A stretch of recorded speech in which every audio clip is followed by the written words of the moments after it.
Hello, welcome to my channel. My name is Heidi, and in this video, I want to talk about all the books I read in the month of January. So the first book I read in January was Mexican Gothic by Silvia Moreno Garcia. So in a strange letter Catalina sends to Noemi's father, Catalina seems very ill. She says things that she normally wouldn't say. She seems to be acting just in a very odd, strange way that really worries Noemi's father and Noemi herself as well. So Noemi's father decides to send Noemi to High Place, which is where Catalina is living with her husband, and to convince her cousin to move out of High Place, out of her husband's house, and move back to Mexico City. Noemi and her family are Mexican. Catalina did marry into a white English family, so there are some racist elements in the story. This story is definitely a very intense horror novel. I would definitely say there are quite a bit of trigger warnings. Those trigger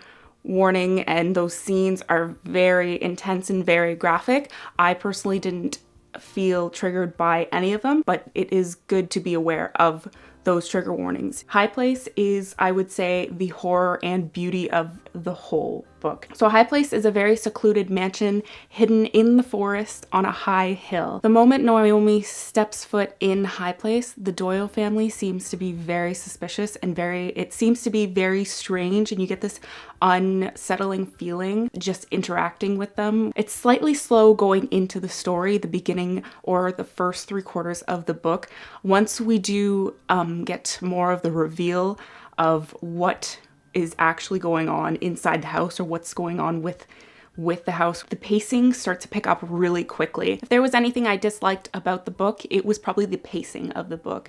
I didn't mind the slow burn going in. Once there was the reveal towards the end, everything was happening way too quick, and it felt like I couldn't catch up. I feel like I missed so many things as we were coming to the conclusion of the novel. My favorite part was definitely the main character. I know Naomi was a very interesting, exciting main character. I loved her style. I loved her personality. I love the way she spoke and carried herself. She really carried herself really well, and I really love watching a strong main character lead us through the story. Altogether, my first book in January, I gave that a 4 out of 5 stars. So the next book I read in January was Crave by Tracy Wolff. I honestly not sure how I ended up reading this book. I think it was mainly because I saw this book so much on Instagram that I was just so curious to see what it was about, like if I'd like it or not. This book is definitely a YA vampire book. I think it would be more like a retelling of Twilight because there's so many similarities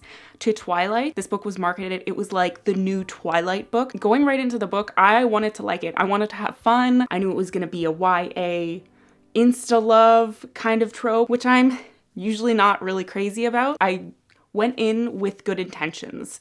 I didn't end up really liking the book. I think I gave it about like 1.5 star. Maybe it deserves a 2 star, but I didn't actually like the book as much as I thought I might like it. In this book, you follow a main character named Grace who has tragically lost her parents very suddenly in a car crash. It's a very traumatic event, and her life is changing completely to the point where she is moving from California to Alaska to live with her cousin and uncle and attending an academy. This academy is not like many school academies. Right when we enter the school, we meet our Edward, whose name is Jackson Vega. So right away, there are insta-love feelings, like not just slight insta-love, like intense insta-love. I don't think this book was geared towards me. I can see why many might like it, but I ended up really not enjoying it as much as I hoped to enjoy it. So the next book I read was The Wives by Taryn Fisher. In this book, we follow Thursday, who is in a polygamous relationship with Seth. Seth is married to 3 wives, and they are all named by a day of the week. There is Monday, there is Thursday, is there a Friday? a Saturday. I can't remember. There's a Monday, there's a Thursday. Thursday is who we're following. So Thursday is the second wife of Seth. None of these three wives know each other. They don't know their real names. They don't know where they live. And Seth drives to each wife on their day and spends the day with them or few days with them. And normally Thursday is just one day. We only see the story through Thursday's eyes, and we see her going through a lot of jealousy. I was really intrigued by this book just by it being a polygamous relationship and seeing how these three wives respond to being in this relationship where they don't know each other. They don't know each other's names. They don't know anything about each other. They only know their husband. Thursday became a really jealous wife. She knows bits and pieces, and she's able to find out a little bit more from each wife as she goes and stalks them. As she's stalking these other two wives, she's learning more and more about her husband and who he really is. So that's what I was really intrigued by. The first half of the book, it was really just her wondering who her husband really is and if she really knows her husband. So I really enjoyed that. This book is meant to be a thriller novel. After the first half of this book, it really felt messy. It seemed like the author telling the story wasn't reliable. A lot of the times it seemed like things that were told to us, we found out wasn't really true. And it felt like we were just going, like the author was just playing with us, just like kind of messing, like it was really hard to follow because what we saw was happening, the author would later then tell us that really didn't happen.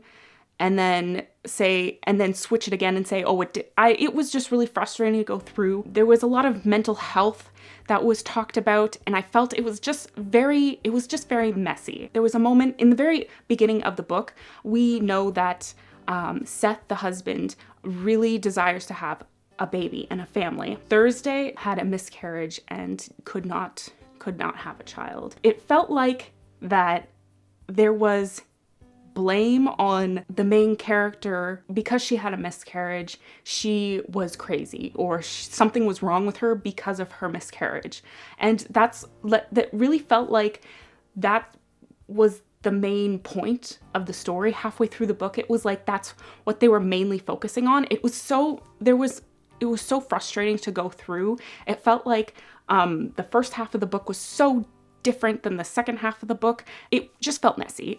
It just made me angry, and I can't believe I actually finished the book because I was halfway through the book. I was realizing where this was going, and I was just angry the whole way through. So I gave it a 1 star out of 5 stars. It was just so surprising because last year I didn't give any books a 1 star, and I guess I finally found a 1-star book. I actually have the book, The Wives. I don't know why I didn't pick it up to show you, but here it is. Okay, so moving on to the next book I read, and that was Turn of the Key by Ruth Ware.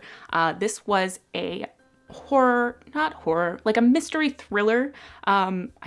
Psychological? No, I think it's just like a mystery thriller. In this book, we follow Rowan, who is sentenced to prison for the murder of a small child. This story is told in a letter to a lawyer to help free her and show her innocence. So Rowan has applied for this new nanny position at this strange, like a smart house kind of thing. This house is seems very like done up to be kind of like an Alexis house, like a smart house. There's lots of cameras. There's lots of weird ways to just do simple things like turning on a light. You have to speak to the house to turn on a light, or speak to it to turn on a shower, and it's very that's the weirdest. That's probably the weirdest part of the whole house. As Rowan is in this house, she is taking care of 3 children. One, I believe, is like an 8-year-old, and then there's a 5-year-old, and there's a very small baby. I think she's one or younger than that. So she's taking care of 3 children while the parents are out for about a week or 2. So this is her first week with the children. The reveal at the end, I did think it was a good reveal. I thought the ending was pretty well done. It did explain a lot of things that we were questioning going into the book. It did leave us on some loose ends. I was okay with what we were left on. I think it made it more interesting or scary just to be slightly open-ended, but not really, but kind of. I did not like the children at all. I thought they were bratty and disgusting and gross, and that's probably where the horror led for me. I don't think that's where the horror was supposed to be targeted at, by the children being nasty. The main horror was probably the noises that Rowan would hear in the night. That part didn't really scare me that much. It was more mystery in the story that intrigued me, that kept me going. All in all, I gave this book a 3 out of 5 stars. The pacing was really good comparing to like Mexican Gothic. The pacing was a lot better, but I do feel like there was more horror in Mexican Gothic than there was in The Turn of the Key. And the last book I read in January was These Violent Delights by Chloe Gong. This is a Romeo and Juliet tale set in the 1920s in Shanghai. In this story, we are in the midst of a gang war with the Russian mafia, the White Flower, and the Shanghai gang, the Scarlet. Not only are we amidst a gang war, but there's also a unknown monster among the city or town that is violently causing people to murder, to kill themselves. It's very graphic and very violent. Not only is the monster very graphic and violent, the war between these two gangs is also very violent. It's as if we can't go like just one conversation without someone dying or people drawing guns and threatening to kill. That's what really intrigued me, the horror mystery of the monsters, and on top of that, the gangs constantly fighting with each other while we have this romantic plot in between all this nonsense going on. Juliet is in the Scarlet gang and Roma is in the Russian mafia gang. Now, this story doesn't really have the insta-love that you would expect of a Romeo and Juliet story. It's more of like a enemies to lovers, only because they have already been in a relationship with each other 4 years past. There has been lots of tragedy in the 4 years, and they are finally reconnecting because they are both wanting to find out what is going on with these monsters and to save their town, their city, and the people that are all living it, no matter if it's which gang it is. Now, because these gangs are at war with each other, Roma and Juliet are tracking down this monster together in secret. It's very interesting, really fun to follow. I definitely loved the writing style. It was very interesting to read. I wanted more information and I wanted more from the characters. Specifically, I think it was Catalina, who I wanted more information. I wanted to get to know more of her story. I also really enjoyed Marshall and Benedict. Those were probably my two favorite characters going into the book, and probably the main reason why I would want to continue with the next book. Some things I wasn't too crazy about was the reasoning behind Roma and Juliet being enemies. It seemed as though it was more of like a miscommunication between them, or a misunderstanding between them. I didn't really like that part where it's like all they had to do was have a conversation and work it out between the two and they would be fine. I didn't like that part of it. It seemed kind of petty and annoying at first. I was more interested in the side characters like Marshall and Benedict. I hope we get more of Marshall and Benedict in the next books. But all in all, I did really enjoy the book and I ended up giving it a 3 out of 5 stars. It's a good 3 out of 5 stars. So I hope you liked this video. It was about 5 books I read for the month of January. I'm glad you stuck around just to the end of the video. I hope you like and subscribe to this video. Thanks for being here. Bye.